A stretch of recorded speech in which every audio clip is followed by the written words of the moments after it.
This happened yesterday night and this morning. So I just moved into this house about 2 months ago. I'm currently doing some renovations with one of my friends to make this place more suitable for my future family. My wife is 6 months pregnant. So I was renovating the TV room in my basement when I noticed a closet which had stairs inside. Now I never really noticed it before, so I opened it and found there was another door on the left that was kind of concealed into the wall. It's hard to explain, but the door was inside the wall, if that makes sense. I only found it because there was a crack between the wall and the door that revealed a fairly tall rectangle that obviously wasn't a part of the wall. Now I really didn't bother opening it because I just thought it was so weird that the previous owner hadn't even mentioned this to me until later that night. I mean, the guy made me tour the house and he never even mentioned the closet or even the door. He actually seemed to be trying to avoid the whole room. I went to bed that night and hardly slept. I kept hearing scratching noises coming from the basement. I promised myself that I'd put some mouse traps in the basement right before falling to sleep. Now fast forward to the following morning. I wake up after about 5 hours of sleep. My wife goes to work. I call John. John is the guy who's been helping me renovate the house, and we head towards the basement. I then mention the door to him, and I guess I must have made him curious. He then instantly asked me if we could open it. I then go to get my mouse traps and a flashlight, and from that moment on, hell began. We tried to open the door, but it wouldn't budge. The damn thing must have been glued to the wall because it literally took a crowbar to get it open. We open the door and it then jams halfway, preventing us from actually opening it fully. I look at John and he then looks at me. I tell him to go first since it's him who insisted on opening it. I know, I'm such a wussy. But to my surprise though, he actually does. John squeezes himself through the door and barely makes it in. I give him the flashlight and I then join him inside the room. The ceiling was about 5'7" tall and 10 meters long and wide. The floor and walls were made of concrete, except for one wall on the opposite side of the door that had a giant mirror that covered the whole thing. The room itself was more than creepy enough to make me want to get out of there instantly, so I quickly set a mouse trap and then go towards John. However, when I get next to him, John was staring blankly in front of himself. I looked and saw an old dirty computer chair that had a video camera pointing towards the chair.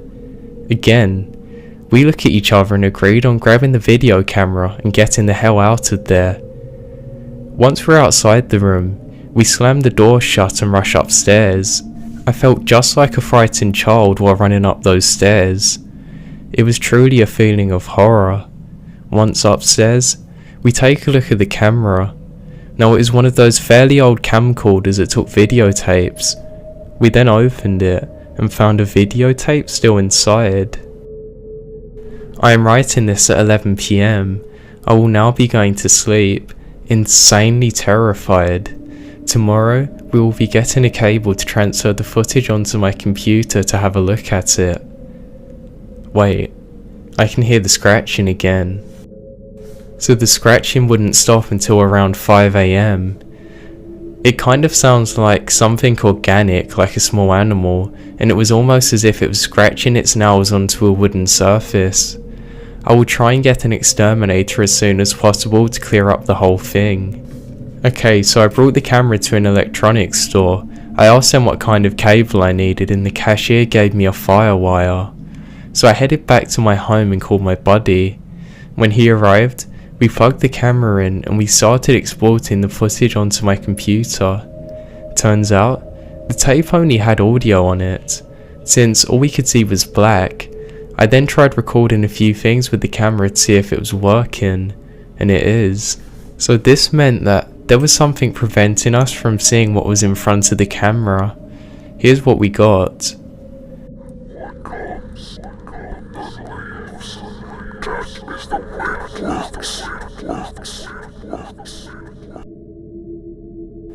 I am unsure of what it says or if it actually says anything. If anybody knows, just let me know. We're now going to go and put the camera away somewhere safe because I really don't want my wife getting involved in all of this. We decided to head back into the basement to actually get some work done, but we just couldn't stop ourselves staring at the closet. No matter what I did, I tried listening to music, tried to make myself concentrate on staring at the ground. Nothing worked. My eyes just kept on going back to the closet without me even realizing it. We then finally decided to go and check the room again. I had to see if the mousetrap I had placed had caught anything. To be honest, I really wanted the scratching noise to be explainable. So we opened the door and once again, it jams halfway. This time, I decided to go in first. As I enter the room, a light breeze comes from the direction of the mirror, giving me the biggest shivers I've ever felt. I looked down and was then happy to see that my mousetrap got activated. The cheese was gone and there was a small trail of blood on the ground. I followed it with my eyes and saw it going towards the mirror. When it reached it, there was no trace of it left. It had disappeared at the bottom.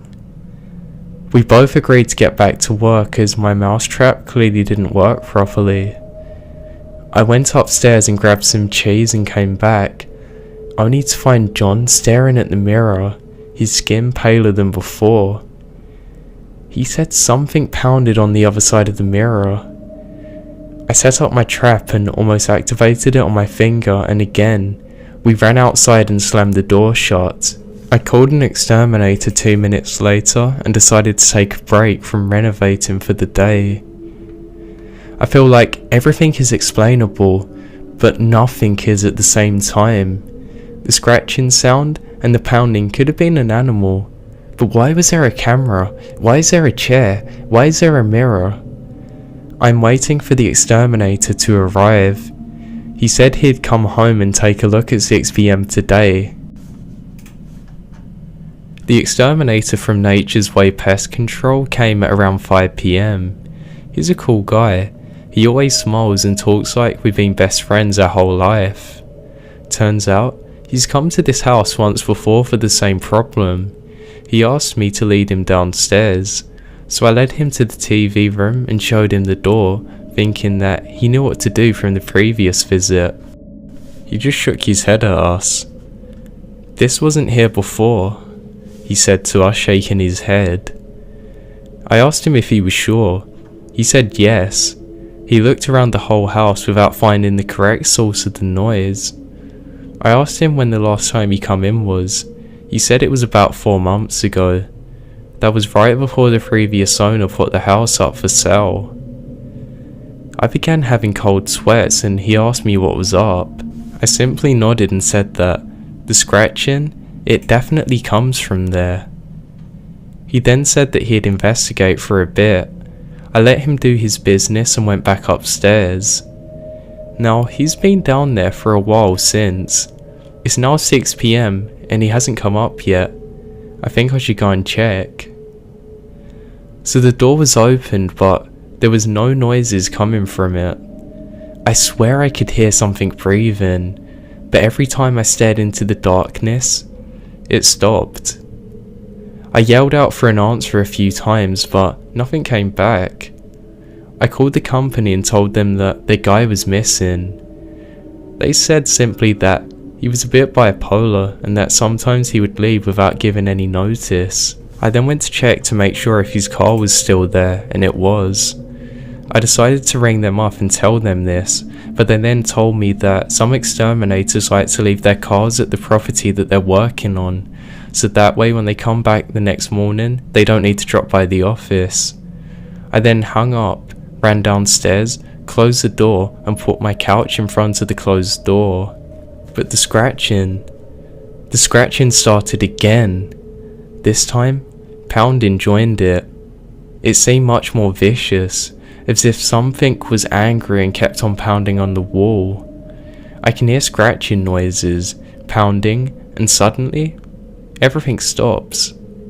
I called John. He arrived in 10 minutes. We headed down at 6:25. He did not even question why the couch was in front of the closet. We moved it, grabbed a flashlight and headed inside the door. This time, the door opened fully and we had no problems entering the room. I then looked across to my right and saw that my mousetrap got activated once again. I ran my flashlight across the room and saw a small doll on the computer chair. Its eyes, they were staring right at us. I noticed a small tape on the doll. I approached it and got it. When I was only 2 or 3 feet away from it, the doll's eyes blinked at me. I pushed that damn thing as hard as I could, took out all my anger on it. Why is this happening to me, just as I'm getting my life together? I have a pregnant wife who has 3 months to go. I finally buy a house, get a stable job that pays me enough to make a good living. I grabbed the tape and left the room. I suspect that the exterminator placed a doll there to scare me. I was angry. I think the door was there before. This guy is just trying to stress me out. No, I'm not having this. I will solve this. I'm currently importing the footage from the tape.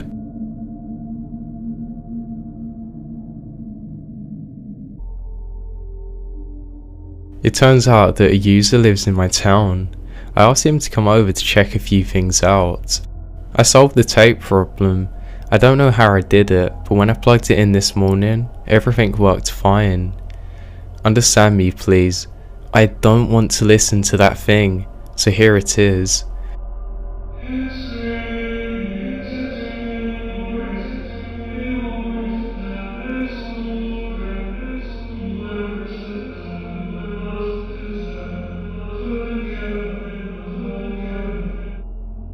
I uploaded it and I'll leave it for you guys to tell me what it is. So a bit after that, I called the extermination company. They said that they never dispatched an employee to my house. When I said that I called them yesterday and they helped me, they said they have no records of my number. They said it's not a company policy to leave the company's car at a customer's house. I'm not sure if I was dreaming this up or what, but the one thing I do know I'm not dreaming is that I'm having that cold sweat again and my hands are shaking. Now I'm not imagining this, I know it. I will contact my phone and internet provider and ask them to help me out with this. I know I called that company. So my wife went out to get some groceries and I'm currently waiting on the other forum user David to arrive. I'm staring at my door and counting the seconds. It's just torturing me to be in this house alone. I hate this house. Now David did arrive at exactly 2:30 PM. We went out to grab a coffee. Now I won't say I didn't trust him. Sorry if you're reading this, David, but it's rather surprising to find somebody so quickly willing to help you in your personal hell. I had to get to know this guy a bit more, and then I found out that he really was a nice charming guy after all. We literally spoke about anything and everything. It was nice to get some of the stress off my shoulders. When we come back from coffee at around 3:15, I immediately tried to call John. He was supposed to be at my house by now, but he refused to answer his cell phone when I called him. It kept on going through to voicemail.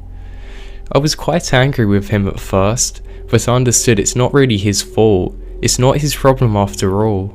So me and David then go and grab a sledgehammer from my garage and head downstairs. He was surprisingly brave. He simply opened the door, squeezed himself through. That was something that I definitely couldn't just do. He then saw the chair and the doll on the ground next to it, without even acting surprised. I figured he must have prepared himself, which he told me afterwards he did.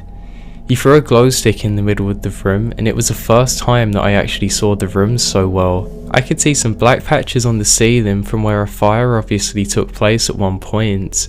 You could also see that there had clearly been some candles in this room. The glow stick also revealed just how dirty the mirror was. We could see greasy marks on it, like somebody or something slid their hands along the entirety of it, trying to see what was on the other side. We cautiously inched towards the mirror, and with one quick yell, I smashed through the mirror with my sledgehammer. The mirror shattered instantly into thousands of pieces. I mean, 3/4 of the thing were gone with that one swing at it. What it revealed though was truly shocking. There was another room parallel to us. Everywhere on the walls, there were tons of pictures of families. Except none of them had children in them. They all had pregnant wives happily holding their husband in their arms, but each one of the husbands' faces were cut out of the pictures. Only the smiling faces of wives holding their faceless husbands. As I'm writing this, I am still quite unsure of what was going on down there. I get goosebumps simply from thinking about it. I then quickly looked at David, and his eyes were running across the room as if he couldn't understand a picture, and he thought the one next to it could answer his questions. His skin was getting paler with every second. I have never seen anything like that before. I lowered my eyes and saw a bunch of filing cabinets. They're all opened and empty. Rust was covering most of them, and they all had drawings of a small house. Like they were ones that children had drawn while they were in kindergarten, literally scattered throughout it. I lowered my eyes even more. I saw the blood trail. It was going towards my right, and there I looked. That was when I saw a bunch of iron bars fixed to the wall.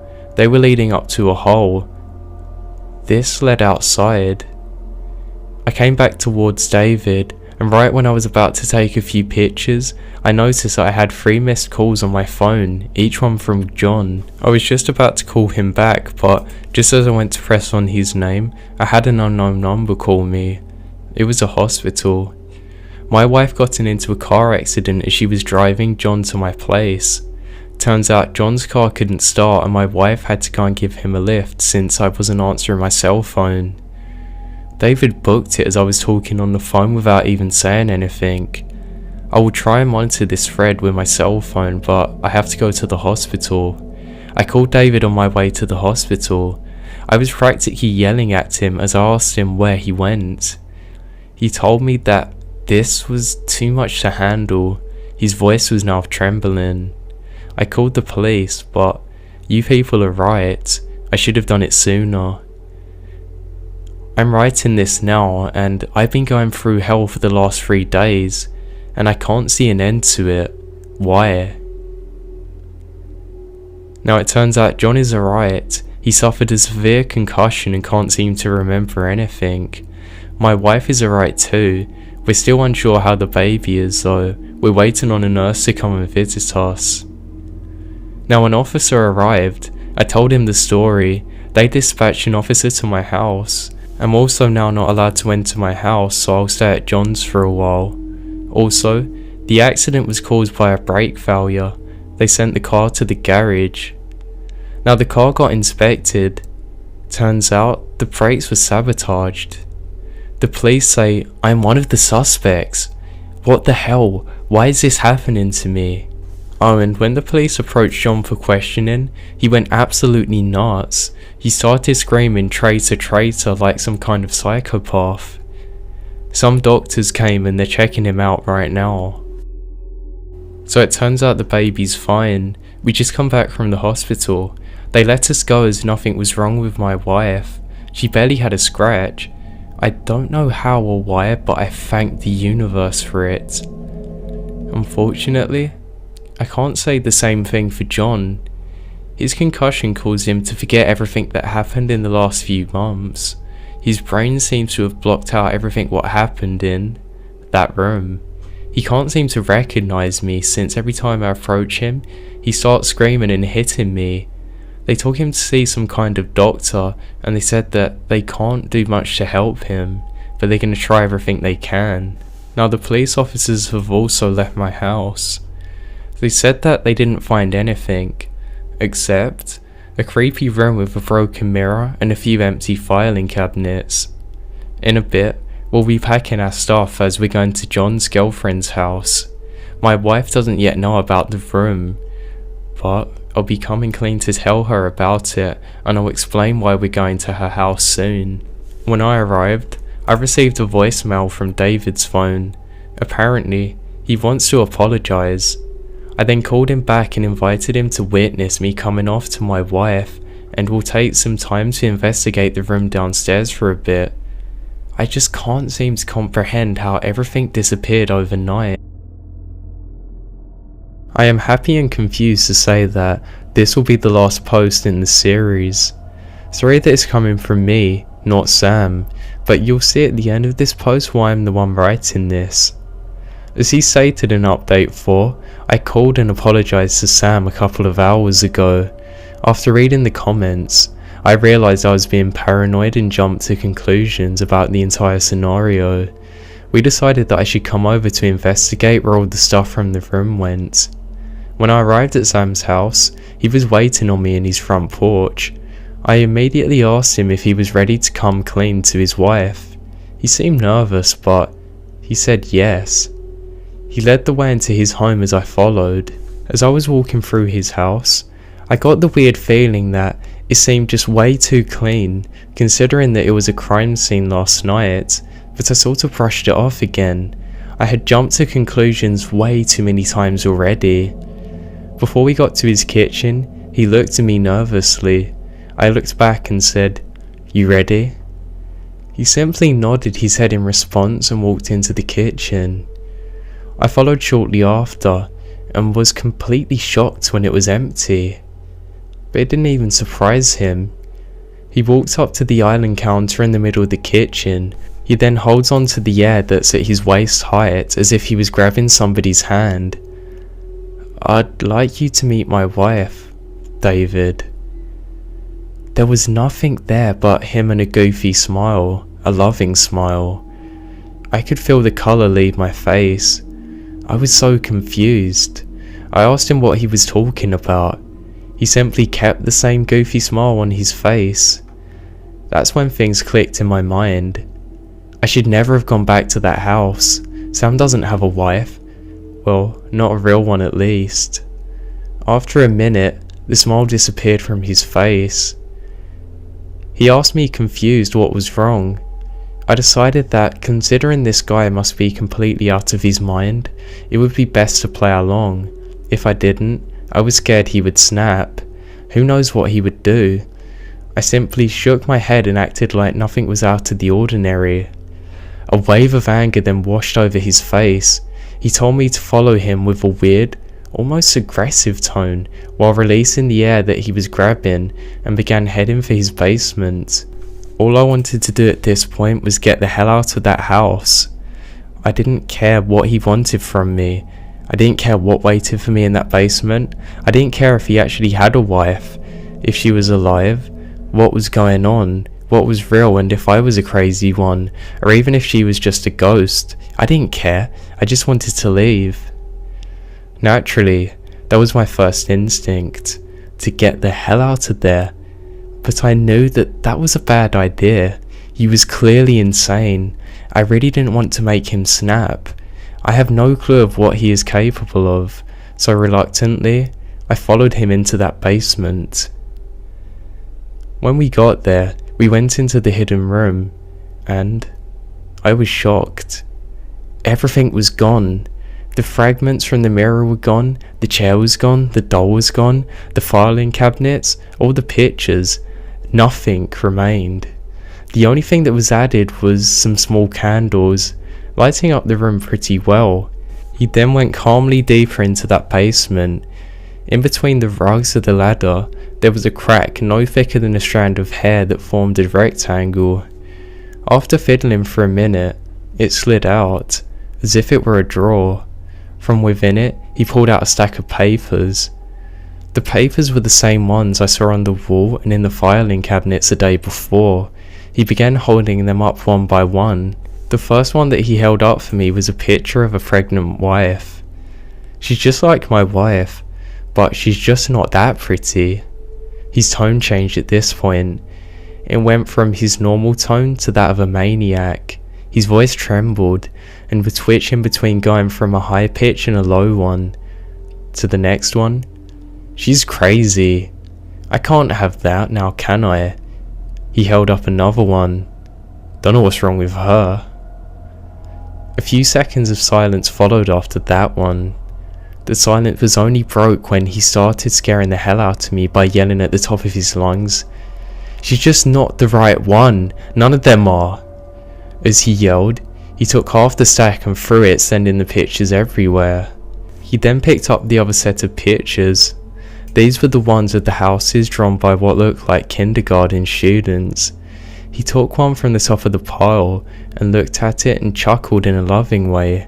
He turned the picture towards me. This is what my first child drew.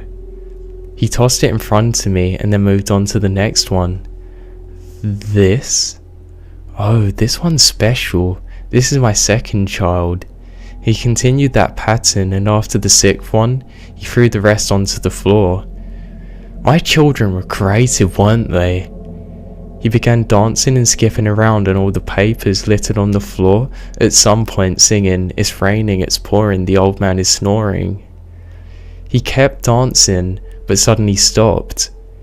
He looked into my eyes with a serious look. A smile then crept across his face until he slowly shouted at me, because he died. He released a laugh that still echoes in my mind, and he began dancing around again. I felt like I was frozen. I couldn't figure out what was happening. He suddenly stopped. "You're not reacting like John did." John. He then started laughing like a madman. I wonder what happened to his brakes.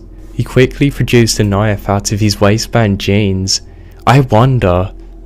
A silence filled the room. "I like you, David. You didn't run like that traitor did." He then sat there for a moment of complete silence, almost as if he was in deep thought. He broke the silence by yelling at me again though. "But that's not how it works, David, is it? That's not how it works. You should know. You're the genius that cracked the audio. You little genius. What did the tape say, David? What did it say?" He said, pointing at me. I couldn't even think straight. I could barely speak. So I whispered in an unsteady voice, "One comes, no one leaves. That's the way it works." Everything suddenly clicked. That's right. He broke into a weird whisper. It was very deep and it reverberated and echoed throughout the entire room. That's right. One comes, no one leaves. That's the way it works. I had more than enough now. That was it. I ran for the door. He started screaming in an almost inhuman voice while his footsteps were getting closer to me. I reached the door, jumped through it. I ran up the steps of his house. I heard him gaining ground on me. I knew I had to do something as I reached the top of the steps. I turned around and randomly sent a kick through the air. I knew I connected when I heard the crunch of his glasses being broken by my sneaker, followed by the sound of him falling down the steps. Now this is a part in a horror film where you'd be yelling at the screen, "Keep running!" But I couldn't. I felt froze again. I looked down at him laying at the bottom of the steps. I didn't know if he was still alive. I didn't care. I sat down on the top stair, staring at him. About 2 minutes later, I calmly pulled out my phone and dialed 911. Now luckily, ever since he had dialed the cops the original time, they had a patrol car coming around the block every 15 minutes, and one just happened to pass so close to us. They actually arrived about 2 minutes later. I'll spare everybody the boring part about the officer asking me random questions about what happened. I told the officer everything. Now here's what I do know. Sam was not dead, merely unconscious. He had a broken nose, but nothing serious. It was explained to me that Sam had never been married and had no criminal record or record of having any children. They say it's too soon to tell, but they suspect that he either has schizophrenia or multiple personality disorder. Now here's what I am assuming or putting together. Sam had a multiple personality disorder. The exterminator didn't exist. Nature's Way Pest Control was never contacted by Sam. He was a lonely fellow, and also a crazy one. His wife must have been something that he created in his imagination and mental condition, so that way he wouldn't have to be so lonely. John does exist, as he was at the police station when they brought both of us in for questioning. He says that he's been friends with him for a few months now, but nothing ever struck him as crazy. Now, John must have only known one half of him, the half that typed all those posts. That was a normal, nice guy that I met in that coffee shop. The other half, I feel bad for. The half that I wished I'd never met, because I could have been very good friends with the other half that I do like. I'm assuming the room was somehow created by Sam. Don't ask me how, I've got no clue. I'm assuming that the pictures are the ones that he found on the internet to fill the void for his loneliness, or maybe he has possibly stalked in the past. I'm assuming the children's drawings were stolen from a school, or maybe he even made them. Reality is, I don't have all the answers, and to be honest, I don't care about them, nor do I want them. Those minutes I spent with him in that house have completely destroyed the curiosity that I had naturally inside myself. I'll be in a rush to get this case over with, and I can only assume that Sam's going to be sent to a mental institution. I will attempt to return to my normal life as soon as possible. As for Sam, I can only hope that things do get better. I really hope that that one good half of him can come out to be the whole of him, because that is a genuinely good half he has. While I think that he's crazy as anything, I don't hold any ill will towards that half of him, as it was in total ignorance to what the other half was doing. I just hope that he does get the help that he so desperately needs.